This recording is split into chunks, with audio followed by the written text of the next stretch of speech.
My name is Darrell, and I am 35 years old. What should have been a beautiful celebration for my brother turned into the most painful day of my life. When my 12-year-old nephew Lucas stood up and said, "Buy yourself a real family next time, Uncle Mark," the room fell silent. Everyone stared, then laughed. My parents nodded in approval. I remained quiet, hiding my shattered heart. But something inside me changed forever. Before I continue my story, let me know where you are watching from in the comments below. Hit that like button and subscribe if you have ever felt like an outsider in your own family. To understand what happened that day, you need to know about my family. My older brother Robert, now 38, was always the golden child. From the moment he was born, our parents, Harold and Martha, practically worshipped the ground he walked on. He was the star quarterback in high school, got a full scholarship to an Ivy League college, and went on to become a successful investment banker in San Francisco. Everything he touched seemed to turn to gold. I, on the other hand, was always the afterthought. My achievements were acknowledged with a distracted, "That's nice, Darrell," before the conversation inevitably turned back to Robert's latest accomplishment. I was not a failure by any means. I built a successful software design company from the ground up and made a comfortable living. But in my family's eyes, I would forever be living in Robert's shadow. Robert married young to his high school sweetheart, Jessica. They had Lucas when Robert was just 26. For a few years, everything seemed perfect in his world. I was genuinely happy for him, and I adored being an uncle to Lucas. I would take him to baseball games, help him build model rockets, and spend hours teaching him how to code simple games. Those were good days, and despite the undercurrent of favoritism from my parents, I believed we were a solid family unit. Then, when Lucas was 7, the cracks began to show. Jessica caught Robert having an affair with Angela, his assistant at the bank. The divorce was messy and painful for everyone, especially Lucas. I tried to be there for my nephew, maintaining our weekly hangouts and providing some stability in his life. But Robert quickly moved Angela into his luxury apartment downtown, and things started to change. Angela never liked me. From our first meeting, she viewed me as competition for Robert's attention and, by extension, his resources. She was a former model with expensive tastes and big ambitions. Robert was her ticket to the high society life she craved, and she made it her mission to isolate him from anyone she saw as a threat, particularly me. "I do not understand why you waste so much time with Lucas and your brother," I overheard her telling Robert at a family barbecue 3 years ago. "Your focus should be on building our future, not babysitting." Over the next few months, my invitations to spend time with Lucas dwindled, then stopped altogether. When I called, Robert always had excuses.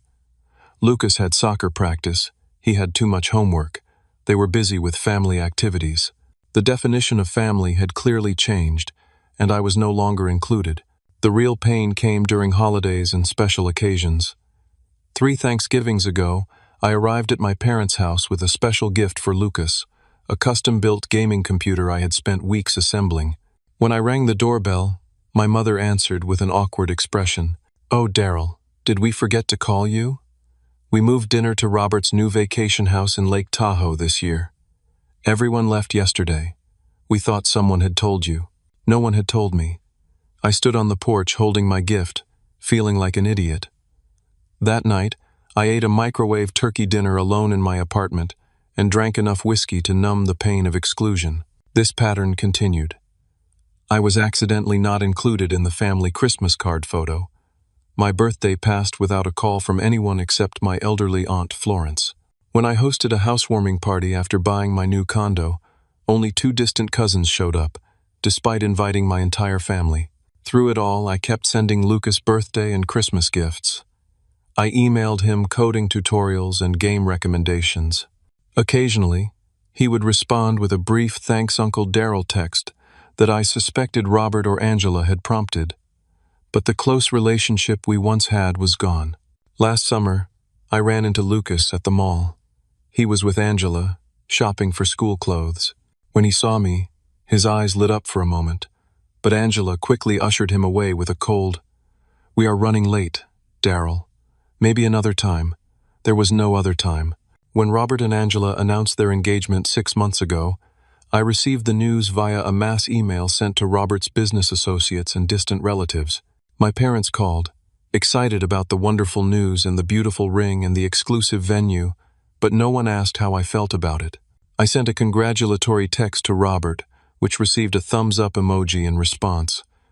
The next day, an electronic save-the-date appeared in my inbox. I was invited to the wedding, but not included in any of the pre-wedding festivities. No bachelor party, no rehearsal dinner, just the ceremony and reception, like any other business acquaintance. When I called my mother to ask about my role in the wedding, her response was telling, "Well, Robert has so many close friends from work and the country club. They will be his groomsmen, but of course you should come to the wedding. Angela has been so stressed about the seating charts. Such a big event, you know." The message was clear. I was an obligation, not a desired guest. Still, they were my family, so I RSVP'd, yes, bought an expensive gift from their registry, and even splurged on a new suit for the occasion. Maybe, I thought, this would be a chance to reconnect and rebuild our relationship. I was wrong. So very wrong. The wedding was scheduled for the first Saturday in June, at the Silverado Resort in Napa Valley, a sprawling luxury hotel surrounded by vineyards and rolling hills. I arrived the night before and checked into my room, which overlooked the manicured gardens where the ceremony would take place.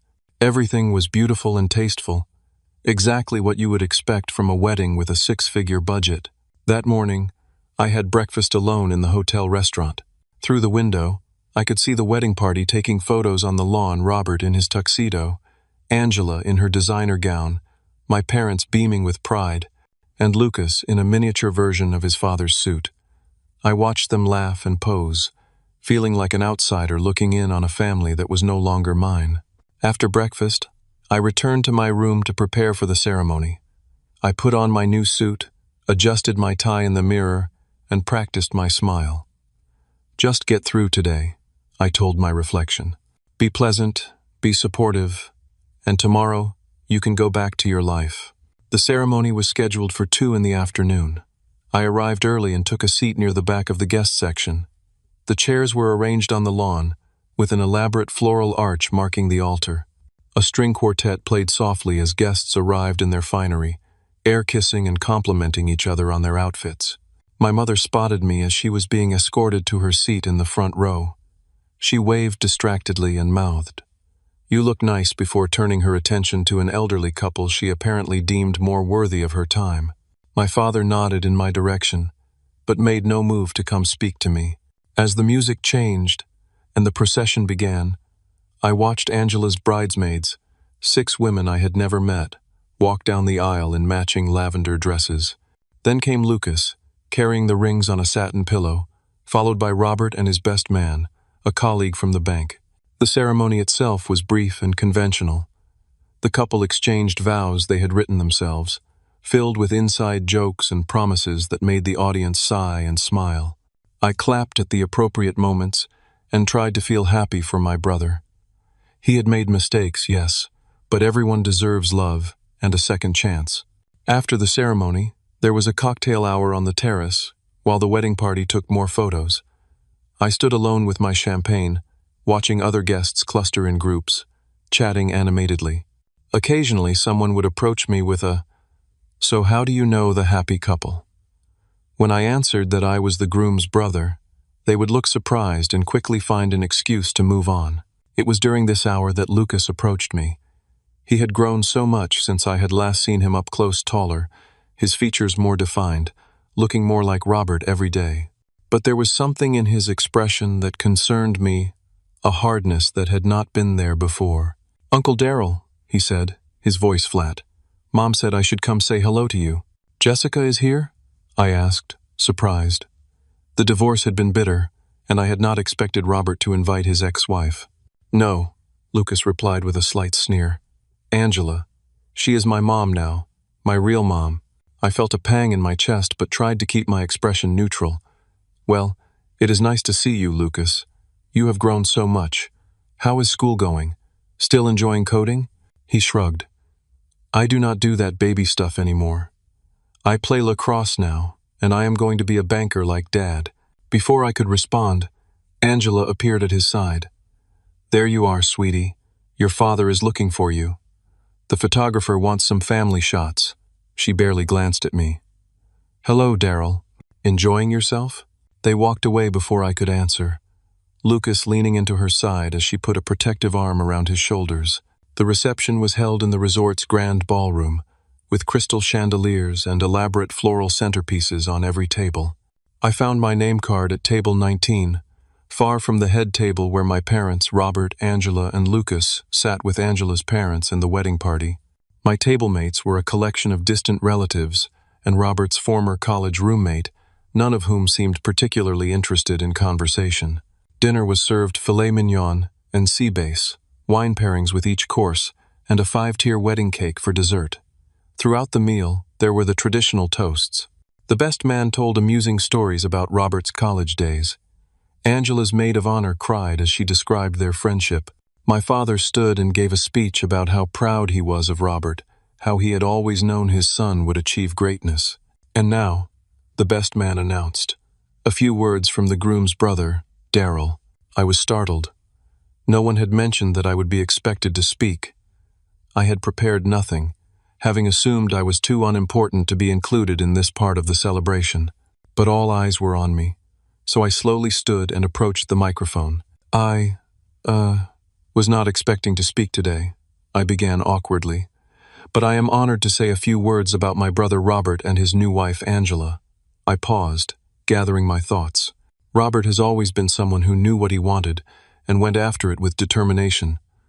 From sports to academics to his career, he has never settled for second best. Angela, you are getting a man who will move mountains to create the life he envisions. I wish you both all the happiness in the world, and Lucas too. Family is the most precious thing we have. Congratulations. It was brief and generic, but I had managed not to embarrass myself. I started to return to my seat when a small figure stood up at the head table. Lucas, his face flushed, stared directly at me. Buy yourself a real family next time, Uncle Mark, he said loudly, because you are not part of ours. The room went utterly silent. I froze halfway back to my table, my mind struggling to process what had just happened. He had not even gotten my name right, calling me Mark instead of Darrell, as if I were so insignificant he could not remember what I was called. Then someone, one of Angela's bridesmaids, laughed. Others joined in, a ripple of awkward laughter spreading through the room. I looked toward my parents, hoping for some intervention, some correction of this cruelty. But my mother was smiling indulgently at Lucas, and my father was nodding as if the boy had said something profound. Kids say the darndest things, Robert finally said into the microphone, his voice light but with an edge of satisfaction. But sometimes they see the truth more clearly than adults. Thanks for coming, Darrell. Angela pulled Lucas back into his seat and kissed the top of his head. She whispered something in his ear that made him smile smugly. The band quickly started playing, and the moment passed as guests returned to their cake and coffee. But for me, something had broken permanently. In that moment, I saw with perfect clarity what my family truly thought of me. I was not just unloved, I was unwanted, a nuisance to be tolerated and then dismissed, and they had taught a child, a boy I had once treasured time with, to despise me too. I do not remember finishing my cake. I do not remember the first dance, or the bouquet toss, or any other wedding traditions that might have followed. All I remember is the crushing weight in my chest, the difficulty breathing, the desperate need to escape before I shattered completely in front of everyone. Somehow I made it through the next hour, sitting at my table and staring at nothing. Guests danced and laughed around me, occasionally glancing in my direction with expressions ranging from amusement to pity. Not a single person, not one came to check if I was okay, or to express disapproval at what had happened.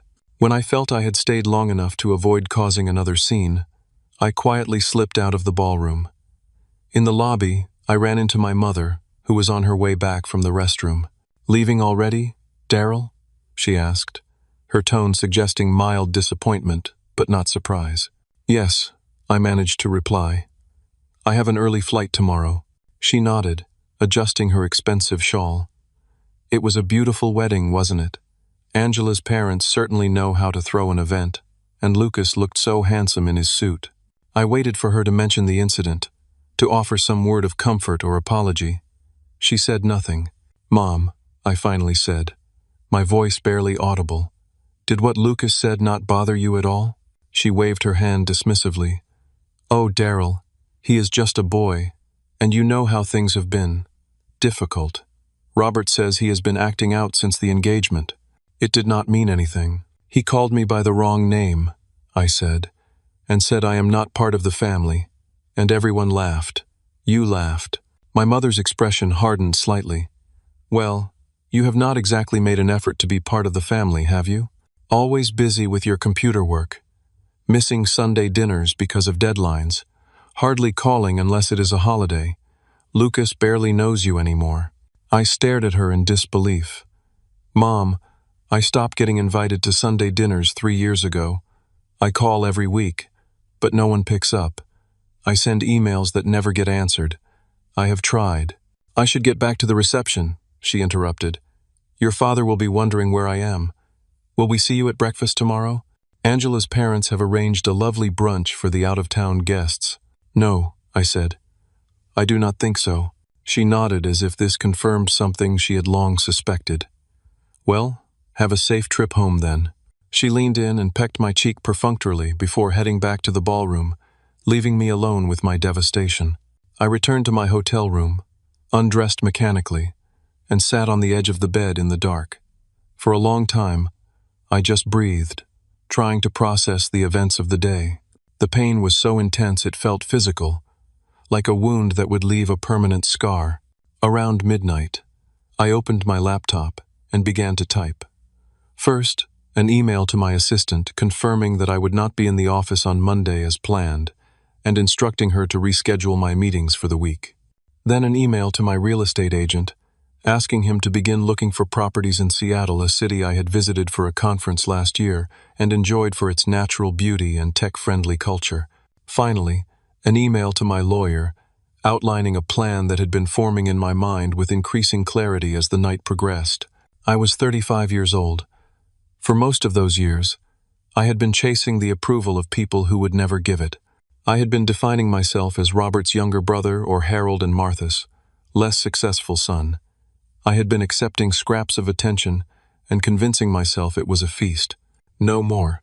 That night, I made a decision not born of anger or revenge, but of self-preservation and dignity.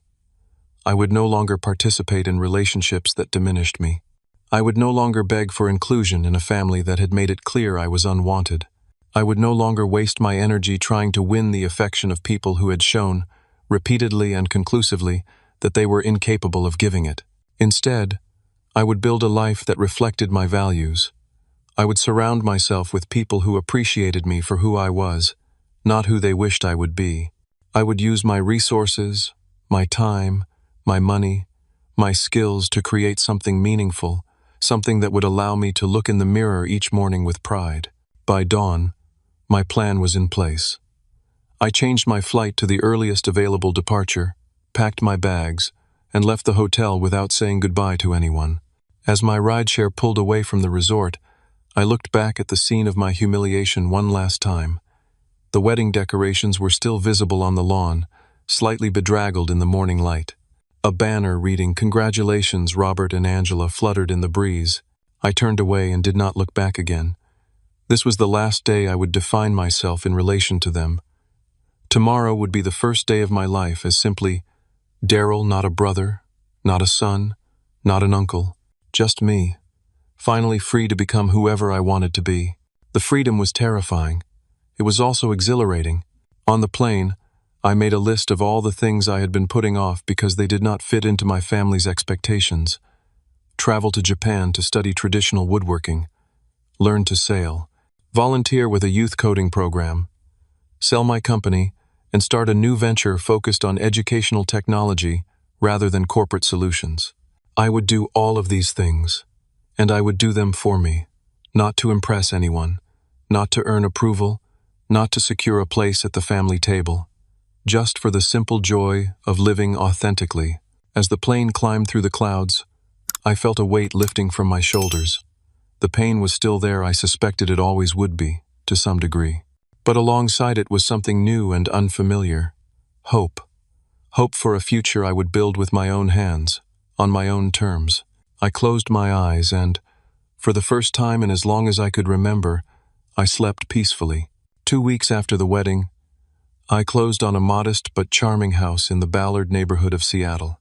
It was a far cry from my sleek downtown condo in San Francisco, smaller, older, with a yard that needed work and plumbing that occasionally protested, but from the moment I stepped inside, it felt more like home than anywhere I had lived in years. The house sat 3 blocks from Puget Sound, close enough that I could hear seagulls in the morning and smell the salt air when the wind was right. It had a small front porch where I placed a rocking chair and potted plants, and a backyard with an ancient apple tree that the previous owners said produced fruit sweet enough to make the neighborhood children beg for apple pies each fall. While I waited for my furniture to arrive, I slept on an air mattress and spent my days exploring my new city. Seattle welcomed me with its coffee shops and bookstores, its farmers markets and ferry rides. I introduced myself to neighbors without mentioning my family or my past, just as Darrell, the new guy on Seaview Avenue.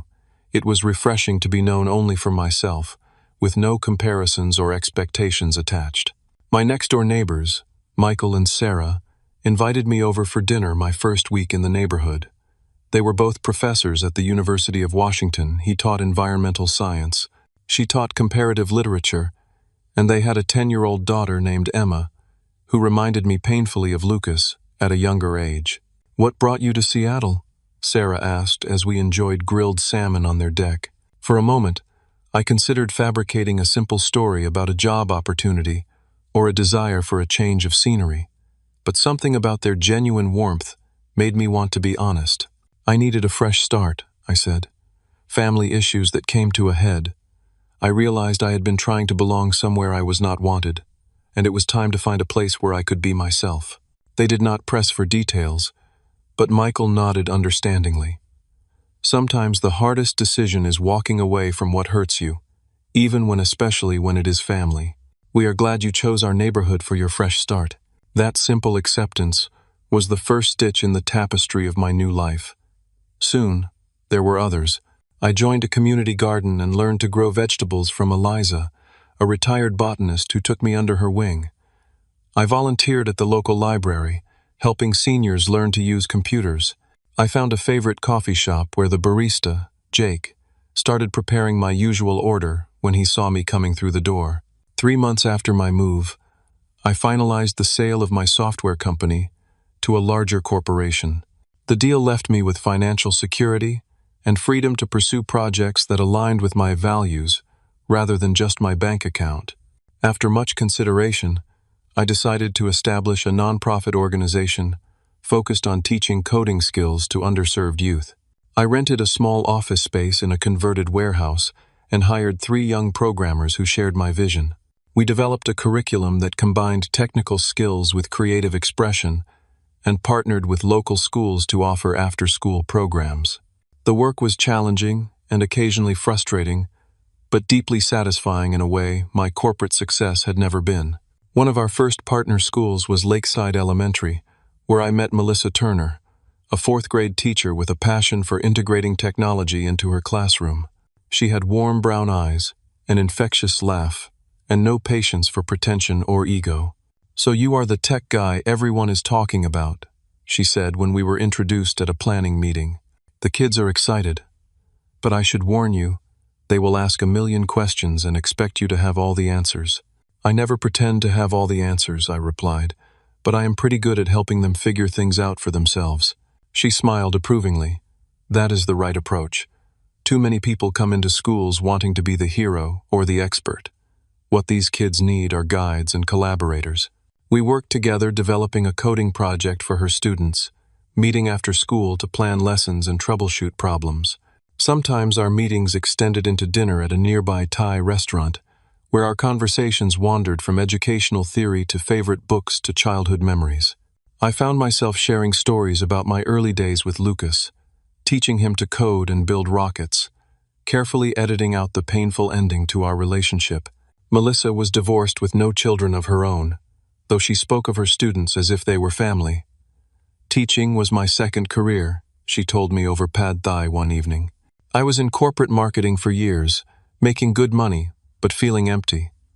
One summer I volunteered at a camp for kids from low-income families, and it changed everything. I went back to school, got my teaching certificate, and never looked back. My ex-husband thought I was having a midlife crisis.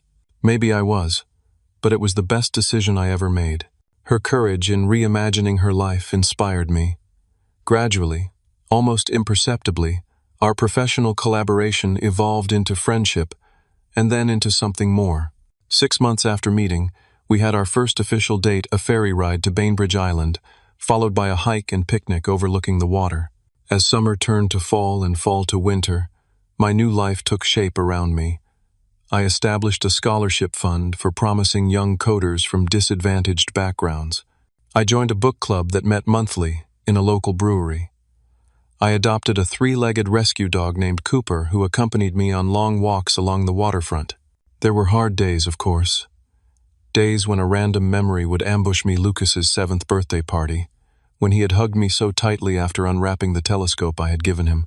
My father teaching both Robert and me to fish at the lake house when we were boys, one of the few times I could remember him treating us equally. My mother's proud smile when my company was featured in a tech magazine, a rare acknowledgement of my achievements. On those days, I would feel the old wound throb, the sense of rejection and inadequacy threatening to overwhelm me. But I had developed tools to manage these feelings. I would take Cooper for an extra long walk, or call Melissa, or lose myself in a coding problem that required my full concentration. The pain would recede, not gone but manageable, a scar rather than an open wound. Gradually, I built a life that felt authentic and meaningful. My nonprofit grew, attracting grants and volunteers. My relationship with Melissa deepened, built on mutual respect and genuine affection. My house became a home, filled with books and music and the occasional dinner party for my growing circle of friends. One evening in early December, as Melissa and I decorated a Christmas tree in my living room, she asked if I had heard from my family at all. No, I said, carefully hanging a blown glass ornament I had purchased at a local art fair. Not a word since I left the wedding. And you have not reached out either? She asked gently. I shook my head. What would be the point? They made their feelings very clear. Lucas calling me by the wrong name. That was not an accident. That was a message. Melissa was quiet for a moment, stringing lights around the middle of the tree. You know, she finally said, in my classroom, I see a lot of children act out in hurtful ways because they are hurting themselves. It does not excuse it, but it helps explain it. Lucas is 12, not 5, I replied, more sharply than I intended. And my brother and parents are adults who should know better. They watched him humiliate me, and they applauded it. You are right, she conceded. I am not defending them. What they did was cruel and wrong. I just wonder sometimes if you might find some closure by telling them how their actions affected you. Not for their sake, but for yours. I considered her words. Maybe someday, I said. But not yet. I am still learning how to live without their approval. I am still discovering who I am outside of their shadow. Until I am confident in that person, I am not ready to face them again. She nodded and squeezed my hand. That makes sense. And for what it is worth, I think the person you are becoming is pretty wonderful. That night, after Melissa went home, I sat looking at my Christmas tree, the first I had ever decorated entirely to my own taste, without considering anyone else's preferences or traditions. It was eclectic and imperfect, with ornaments that reflected my new life rather than my history. And it was beautiful. As Cooper snored softly at my feet, I realized I was happy, not the fleeting happiness of external validation or achievement, but a deeper contentment that came from living in alignment with my values. I was building something real and sustainable, a life that honored who I truly was, not who others wanted me to be. Little did I know that my newfound peace was about to be disrupted in ways I never could have anticipated. The first email arrived on a Tuesday morning in February, 8 months after the wedding. I was at my office, reviewing a grant proposal with my team, when my phone buzzed with a notification. Seeing my brother's name in my inbox gave me such a jolt that I excused myself and stepped into the hallway to read it. Subject: Need to talk. Darrell, I know we have not spoken since the wedding. Things are difficult here, very difficult. Could you please call me when you get a chance? It is important. Robert. The message was uncharacteristically brief and direct. No niceties, no small talk, not even a proper greeting or closing. Just a request, or rather, a demand for contact. I slipped the phone back into my pocket without replying, and returned to the meeting. Later, I showed the email to Melissa over dinner. Are you going to call him? She asked, studying my face. I twirled pasta around my fork, considering. I do not know. Part of me wants to ignore it completely. Another part is curious about what could be so important that he would reach out after all this time. And a small childish part of me wants to respond with, "Who is this?" Just to see how he would react. She smiled at that. I would not judge you for any of those responses. What does your gut tell you? My gut tells me that whatever is going on, it is not about me or our relationship. It is about something Robert needs. He never contacts me unless he wants something. The next day brought 3 missed calls from my parents' number and another email, this one from my mother. Darrell, we have been trying to reach you. Your brother is in a very difficult situation and needs your help. Please call us as soon as you can. This is a family emergency. Mom. Again, I did not respond. The phrase family emergency stuck in my throat like a fishbone. 8 months ago, they had stood by smiling, while a child publicly declared I was not part of the family. Now, suddenly, there was a family emergency that somehow involved me. The third communication came that same evening, a text from an unknown number that turned out to be Lucas. Uncle Darrell, it is Lucas. Dad said to text you. Things are really bad here. Angela left and Dad lost his job, and Grandma and Grandpa are really worried. I am sorry about what I said at the wedding. Please call Dad. This one was harder to ignore. Whatever was happening, it was affecting Lucas, who was still a child despite his role in my humiliation. His apology seemed forced and strategic, rather than genuinely remorseful.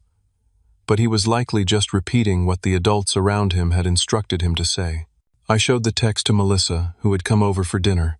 Sounds like the family golden boy has fallen on hard times, she observed. Do you think it is true? About him losing his job and Angela leaving? I do not know, I said. It would be easy enough to find out, though. I opened my laptop and searched for my brother's name. To my surprise, several recent news articles appeared. The headlines told a story I had not expected. Riverside Capital Partners, faces, SEC, investigation. Top executives at Riverside Capital resign amid fraud allegations. Robert Harrington, among executives, named in Riverside Capital lawsuit. I clicked through the articles, reading quickly. According to the reports, Robert's investment firm was being investigated for misrepresenting assets and misleading investors. Several top executives, including Robert, had resigned or been forced out. The company's assets were frozen pending investigation, and a class action lawsuit had been filed by angry investors. Well, I said, showing Melissa the screen, it appears to be true. Robert is in serious trouble. Over the next few days, the communications intensified. More calls, more texts, more emails, each more desperate than the last. My father called my office and left a message with my assistant. My mother somehow found Melissa's school email and sent her a message asking her to please convince Darrell to respond to his family. The most revealing message came from Robert directly, 10 days after his initial email. Darrell, I know you are getting these messages. Your assistant confirmed you are alive and well in Seattle. I do not blame you for ignoring us after what happened at the wedding. It was terrible and inexcusable. Lucas was repeating things he had heard Angela say. We should have corrected him, but I am desperate. The SEC has frozen all my accounts. Angela left when the scandal broke and filed for divorce. She is taking everything that is not already frozen. The house is in foreclosure. Lucas might have to leave his private school mid-semester. Mom and Dad loaned me most of their retirement savings last year for investment in what turned out to be fraudulent funds. They are facing financial ruin, too. I know I have no right to ask you for anything, but I am begging you to at least talk to me. If not for my sake, then for Lucas and our parents. Robert. I read the email several times, letting the implications sink in. Robert was admitting Angela had been talking about me behind my back, poisoning Lucas against me. He was acknowledging that the wedding incident was terrible and inexcusable, though he stopped short of taking personal responsibility for it. And he was confessing to taking money from our parents that he had now lost. Most importantly, he was desperate enough to humble himself by reaching out to me, the brother he had dismissed and excluded for years. I showed the email to Melissa that evening. "What do you think?" I asked. "Is this a genuine change of heart, or just desperation?" She read it carefully before responding. "I think it is mostly desperation," she said. "But that does not mean there is not some genuine regret mixed in. People often need to hit rock bottom before they can see the damage they have caused. So you think I should respond?" She handed the phone back to me. "That depends on what you want, Darrell. You have built a beautiful new life here. You are doing meaningful work. You are happy. You do not owe them anything. But ignoring them completely does not seem like something the Darrell I know would do. Not because they deserve your help, but because that is not who you are. You have always been the one who takes the high road, even when others do not." She was right. As much as part of me wanted to delete all their messages and continue with my new life as if they did not exist, I knew I would always wonder if I had missed an opportunity for resolution, or at least closure. That night, I composed a brief reply to Robert. "I will think about what you have shared and get back to you in a few days. In the meantime, do not contact Melissa or my workplace again." I did not promise anything, but I did not slam the door completely either. Then I spent the next several days researching. I confirmed the details of Robert's legal troubles through news sources. I checked property records and found that his house was indeed in foreclosure. I spoke with a lawyer friend about the implications of the SEC investigation and what it might mean for Robert's financial future. Everything indicated that Robert's desperate messages were based in reality. He and my parents were facing genuine financial hardship as a result of his company's fraudulent practices. Whether he was personally involved in the fraud or merely caught up in it remained unclear, but the consequences were undeniable.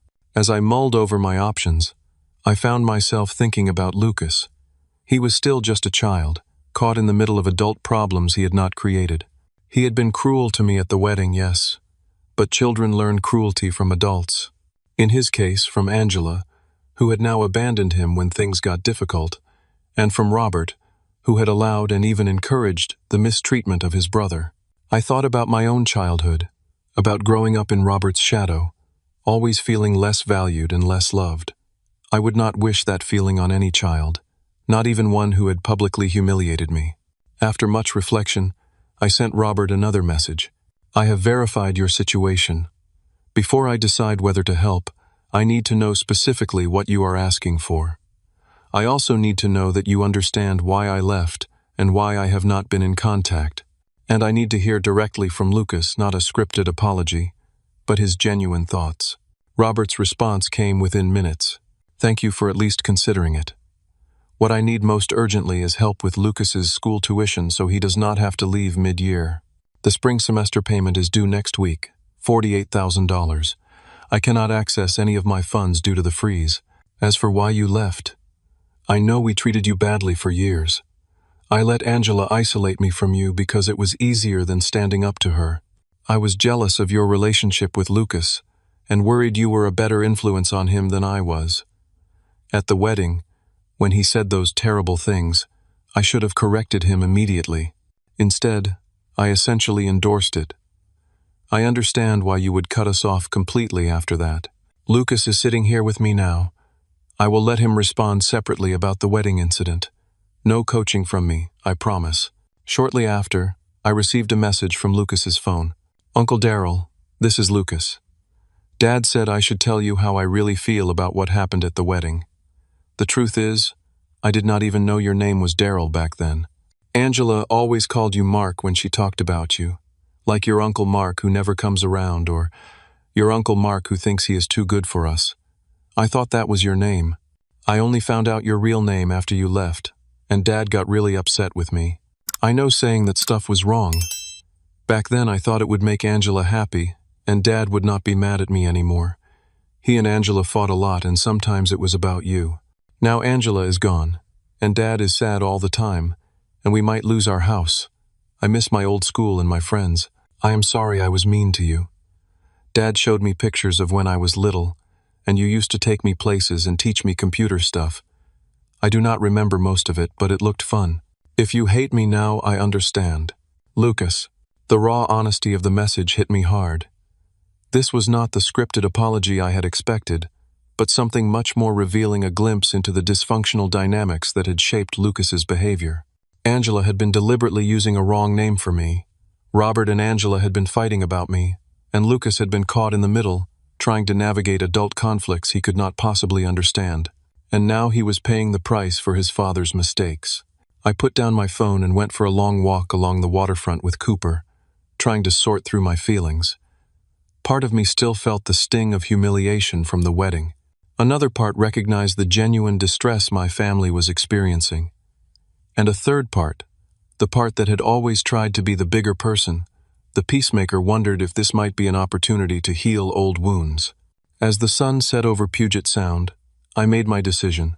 3 days later, I was working from home when Cooper's sudden barking alerted me to visitors. Looking through the front window, I saw a rental car parked at the curb and 4 people standing on my porch: Robert, Lucas, and my parents. My first instinct was anger. I had not invited them, had not even told them my address. They had shown up unannounced, invading the sanctuary I had carefully created for myself. It felt like a violation, another example of my family disregarding my boundaries. But, as I looked more closely, I saw how different they appeared from the last time I had seen them. My father, once robust and confident, seemed diminished, his shoulders hunched inside a jacket that hung loosely on his frame. My mother's carefully maintained appearance had slipped. Her hair was unstyled, her clothes wrinkled. Robert looked haggard, with dark circles under his eyes and a defeated posture, and Lucas stood slightly apart from the adults, kicking at a pebble on my walkway, looking like he wanted to be anywhere else. They had not come as conquerors or even as entitled family members. They had come as supplicants. Taking a deep breath, I opened the front door. "Hello," I said, my voice neutral. "This is unexpected." "Darrell," my father began, his voice raspy. "We know we should have called first, but we were afraid you would tell us not to come. We had to see you," my mother added. "We have been so worried. You just disappeared." Robert said nothing, but his eyes met mine with a mixture of desperation and shame. Lucas continued to stare at the ground. I looked at them for a long moment, feeling a complex swirl of emotions: resentment at their intrusion, satisfaction at their obvious distress, pity for their current state, and a small, persistent ache of familial connection that refused to be completely extinguished. "You might as well come in," I finally said, stepping back to allow them entry. "Cooper, it is okay. They are people I know." I deliberately did not say family, and I saw my mother flinch at the distinction. They filed into my living room, looking around with poorly disguised curiosity at the life I had built without them. My father's eyes lingered on the wall of bookshelves I had built myself. My mother noticed the photographs of me with Melissa and my Seattle friends displayed on the mantel, images of a happy life they knew nothing about. Robert seemed to be cataloging everything, perhaps calculating its value. Lucas alone appeared genuinely interested in my home for its own sake, his eyes lighting up when he spotted my gaming setup in the corner. "Please sit down," I said, gesturing to the couch and armchairs. "Can I get anyone water or coffee?" They all declined except Lucas, who asked quietly for water. I went to the kitchen to fetch it, using the moment alone to compose myself. When I returned, I found them all seated stiffly, looking uncomfortable and out of place. I handed Lucas his water and took a seat in my favorite reading chair, positioning myself slightly apart from the group. "So," I said, "why are you here?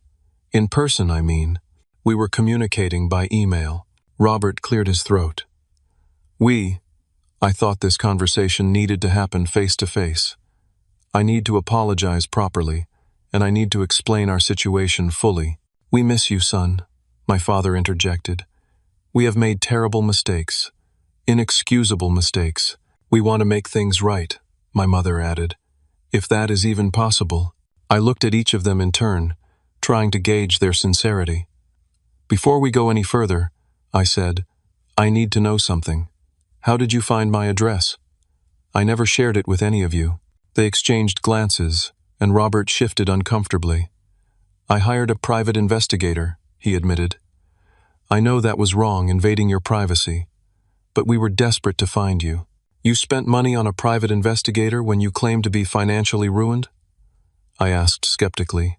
It was before everything fell apart, Robert explained. Right after the wedding. When you disappeared, I was worried, and also angry. I wanted to know where you had gone.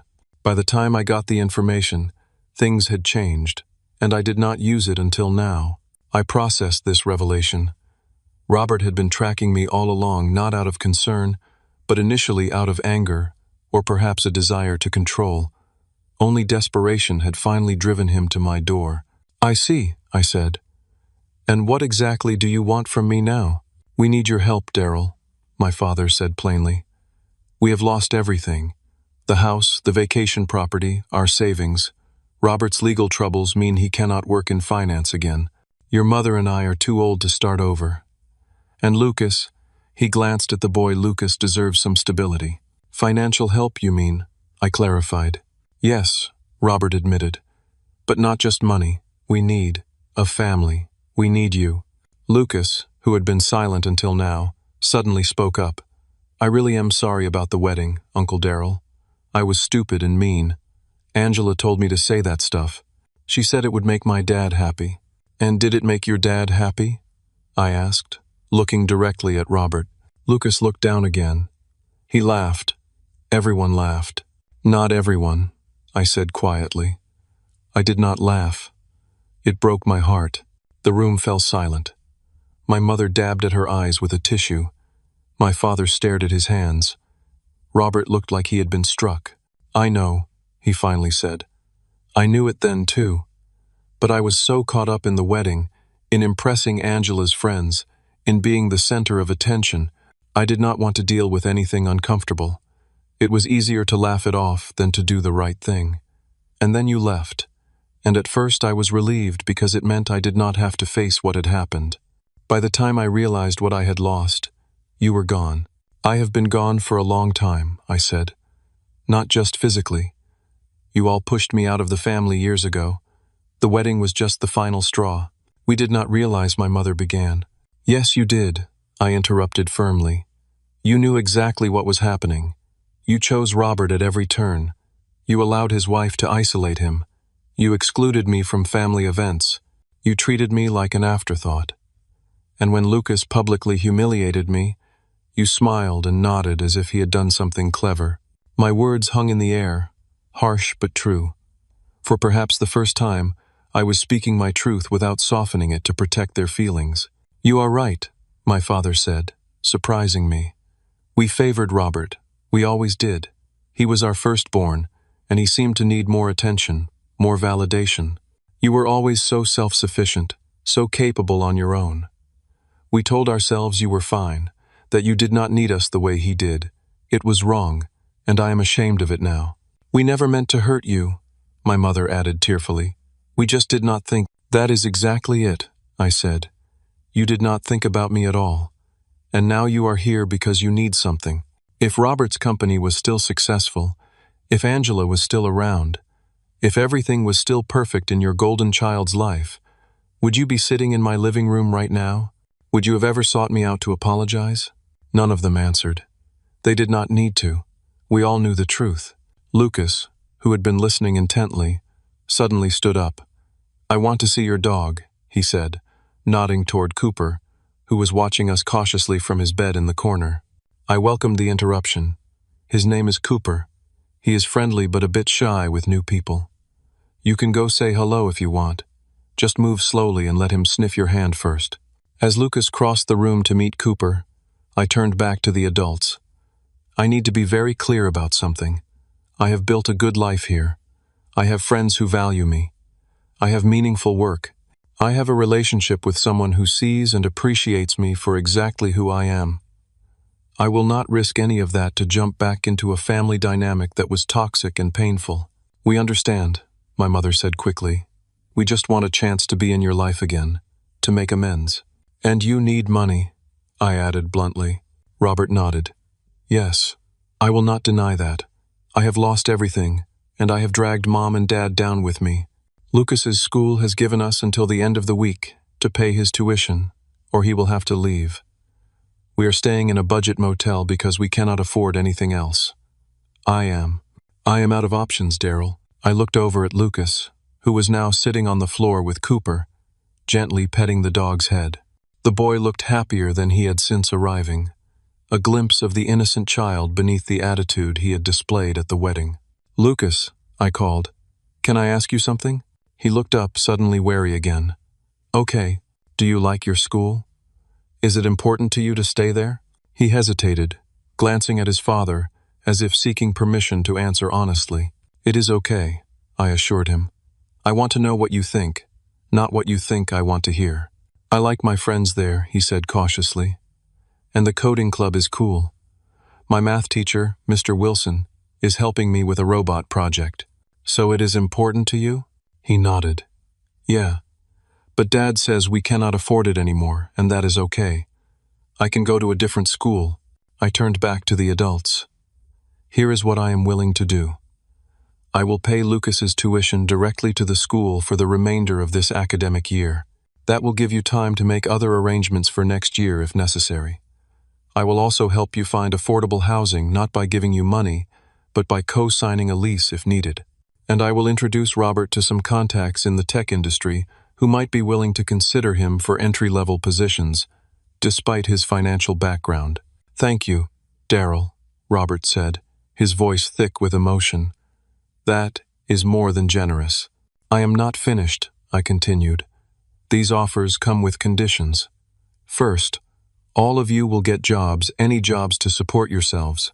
I will help with specific expenses for Lucas, but I will not provide ongoing financial support for adults capable of working. Second, we will all attend family therapy together if you want to rebuild a relationship with me. And third, Lucas will spend 1 weekend a month with me, if he wants to, so we can rebuild our relationship too." "Therapy?" my father repeated, sounding skeptical. "Yes," I said firmly. "If you want me in your lives again, we need to address the patterns that led us here. I will not go back to being the forgotten son, the convenient scapegoat, or the emergency bank account." My mother reached for my hand, but I gently moved it away. "We have a lot of work to do before we get to that point," I told her. "I am willing to try, but I need to see real change, not just words." "We will do whatever it takes," she promised, tears streaming down her face. "We have lost so much. We cannot bear to lose you too." "You already lost me," I reminded her. "I am offering you a chance to build something new, something healthier, but it has to be on terms that respect all of us." Robert nodded solemnly. "I understand, and I accept your conditions, all of them." My father looked less convinced but nodded as well. "We will try." Lucas, who had been listening while continuing to pet Cooper, looked up at me. "Does that mean I can come visit you and Cooper sometimes?" "If you want to," I said. "Can you teach me coding again? I remember a little bit from when I was little." For the first time since they had arrived, I felt a genuine smile cross my face. "I would like that, Lucas, very much." As the conversation continued, details were worked out. I would call Lucas's school the next day. Robert would start applying for jobs immediately. My parents would move in with a cousin temporarily while they figured out their next steps. We scheduled our first therapy appointment for the following week. Before they left, Lucas hung back for a moment. "Uncle Darrell," he said quietly, "is your girlfriend nice? The lady in the pictures?" "Yes," I said. "Melissa is very nice. She is a teacher, actually. 4th grade. Will I meet her when I come visit?" If you would like to. He nodded thoughtfully. Cool. And Uncle Darrell? I remember your name now. I will not forget it again.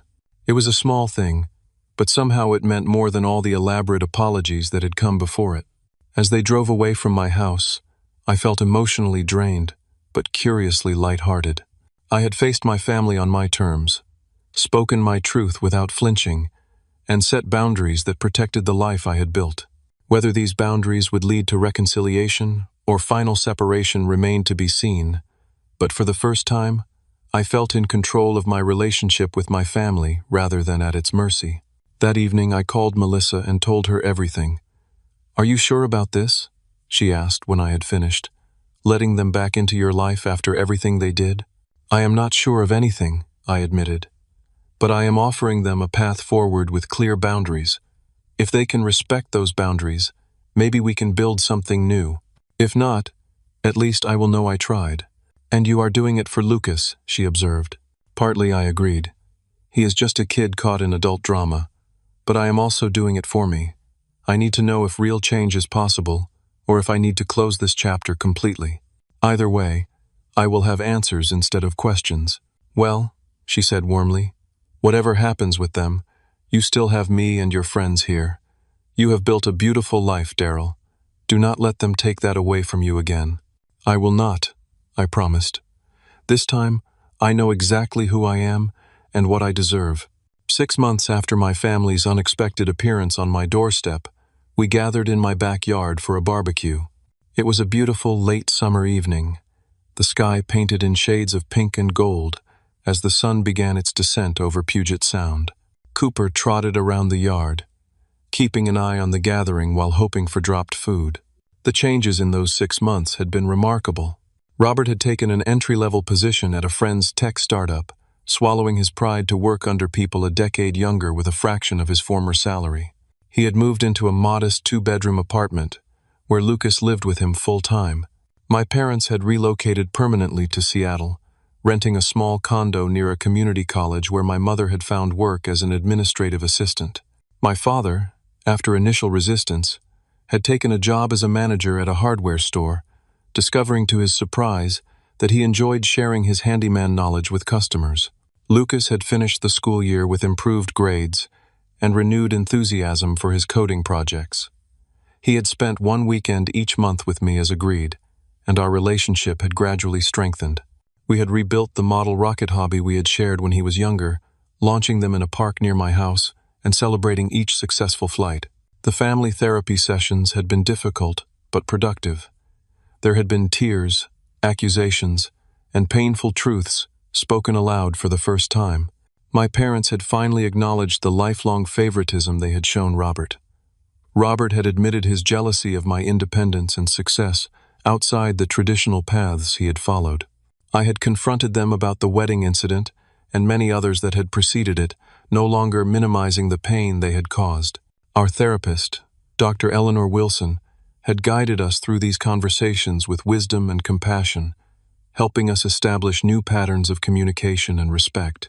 The wounds were deep and would take more than 6 months to heal completely, but we had made progress that once would have seemed impossible. Now, as I flipped burgers on the grill, I watched my newly configured family interact with the life I had built in Seattle. My father and Michael were discussing environmental conservation, finding unexpected common ground. My mother was helping Melissa set the picnic table, asking questions about her teaching philosophy. Robert was chatting with my friend Jake from the coffee shop, looking humbled but engaged. Lucas and Emma were playing fetch with Cooper, their laughter carrying across the yard. "Need any help with those burgers?" a voice asked, and I turned to find Lucas beside me, slightly out of breath from running with the dog. "Sure," I said, handing him the spatula. "Just make sure you flip them when you see the juice starting to come through the top." He nodded seriously, accepting the responsibility with pride. As he concentrated on the grill, I took a moment to really look at him. He had grown an inch or two in 6 months, and had lost some of the angry edge that had defined him at the wedding. There was still a wariness in his eyes sometimes, a residual effect of the upheaval in his life, but there was also a growing confidence and authenticity. "Uncle Darrell," he said, not looking up from the burgers. "Can I tell you something?" "Of course. I'm glad you did not give up on us, even though we were really mean to you. I think Dad is a better dad now that he is not rich anymore. And Grandma and Grandpa talk to me more, instead of just giving me stuff." The simple observation caught me off guard with its insight. "That is a pretty grown-up way of looking at things, Lucas." He shrugged. "Dr. Wilson says sometimes losing stuff helps you figure out what really matters. I think that is what happened to us." I put my arm around his shoulders in a brief half-hug. "I think you might be right." After dinner, as twilight deepened and the first stars appeared, we gathered around the fire pit I had built in the corner of the yard. Melissa sat close beside me, her presence a quiet affirmation of how far I had come. The conversation flowed easily, punctuated by laughter and the comfortable silences of people no longer straining to impress each other. At one point, my mother reached across the circle and took my hand. "Thank you, Darrell," she said simply, "for giving us another chance, for showing us a better way to be a family." "We are still learning," I reminded her gently. "All of us." "Yes," she agreed, "but we are learning together now, instead of apart." Later that night, after everyone had gone and Melissa and I were cleaning up the kitchen, she asked me if I had any regrets about my decision to allow my family back into my life. "Not regrets," I said carefully, "but I do have moments of caution. I will never forget what happened at the wedding or the years of exclusion that came before it. I do not think complete healing is possible. Some injuries leave permanent scars. But I am finding that forgiveness does not require forgetting. It requires building something new that acknowledges the past without being trapped by it." "That is a powerful realization," she said, leaning against the counter. "And what about you? How are you different now?" I considered the question. "I know my worth now," I finally said. "I discovered it by building this life, by doing work that matters, by connecting with people who value me for who I am. That knowledge will never leave me again, no matter what happens with my family. I no longer need their approval or validation to feel complete." "That is the most attractive thing about you," she said, kissing me lightly. "Your quiet certainty of who you are." The journey from that devastating moment at Robert's wedding to this peaceful evening in my Seattle home had been neither straight nor easy. There had been anger to process, boundaries to establish, trust to rebuild. There would still be difficult days ahead, old patterns that would need to be recognized and redirected. The work of transforming a dysfunctional family into a healthy one was ongoing. But what I had learned through it all was that true family, whether born or chosen, is built on mutual respect, genuine care, and the courage to speak difficult truths with love.